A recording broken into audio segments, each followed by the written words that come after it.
कला दर्पण news.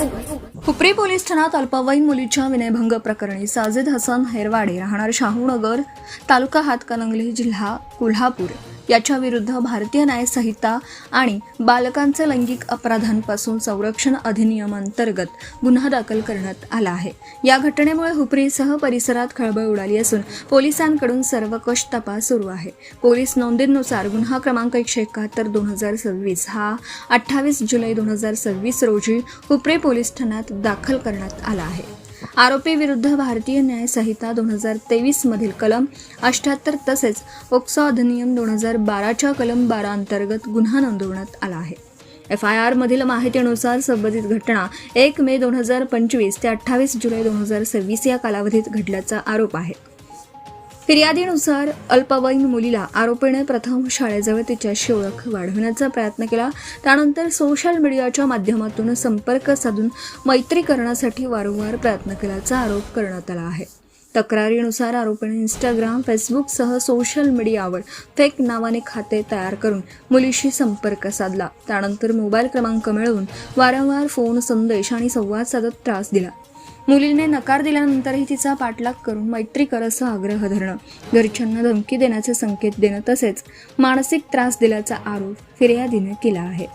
FIR मध्ये नमूद केल्याप्रमाणे 22 जुलै रोजी सकाळी शाळेत जात असताना आरोपी मोटारसायकलवर येऊन मुलीला अडवून फिरायला जाण्याचा आग्रह करत होता। त्यानंतर 28 जुलै रोजी पुन्हा शाळेजवळ तिचा हात धरून विनयभंग केल्याचा आरोप करण्यात आला आहे। या घटनेनंतर मुलीने घरी सर्व प्रकार सांगितल्यानंतर तिच्या पालकांनी हुपरी पोलीस ठाण्यात तक्रार दाखल केली। प्राथमिक तपासात सोशल मीडियावरील खाते, mobile call record, chat, digital पुरावे आणि संबंधित इलेक्ट्रॉनिक माहितीची पडताळणी सुरू आहे। आरोपीने फेक अकाउंट्सचा वापर करून विश्वास संपादन करण्याचा प्रयत्न केला होता का, तसंच या माध्यमातून इतर अल्पवयीन मुली किंवा तरुणींशीही संपर्क साधला होता का याचाही तपास पोलीस करीत आहेत। याशिवाय या प्रकरणाचा इतर कोणताही संघटित पद्धतीशी किंवा विशिष्ट हेतूशी संबंध आहे का याचाही सर्व बाजूंनी तपास सुरू असून याबाबत अद्याप कोणताही अधिकृत निष्कर्ष जाहीर करण्यात आलेला नाही असं पोलिसांकडून सांगण्यात आलं आहे। दरम्यान आरोपीला न्यायालयासमोर हजर केले असता पोलीस कोठडीऐवजी न्यायालयीन कोठडी सुनावण्यात आली। या प्रकरणातील डिजिटल पुरावे, सोशल मीडिया खाते आणि अन्य तांत्रिक बाबींचा तपास पुढेही सुरू राहणार असल्याची माहिती मिळाली आहे।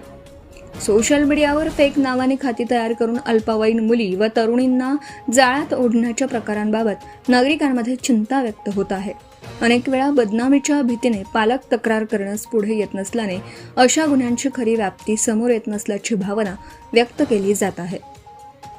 सायबर तज्ज्ञांनी पालकांना आपल्या मुलांच्या सोशल मीडिया वापरावर लक्ष ठेवण्याचं, अनोळखी व्यक्तींच्या फ्रेंड रिक्वेस्ट स्वीकारू नयेत याबाबत मुलांना सतर्क करण्याचे तसेच कोणतीही संशयास्पद बाब आढळल्यास तात्काळ पोलिसांशी संपर्क साधण्याचे आवाहन केलं आहे। Subscribe now and press the bell icon. Never miss an update.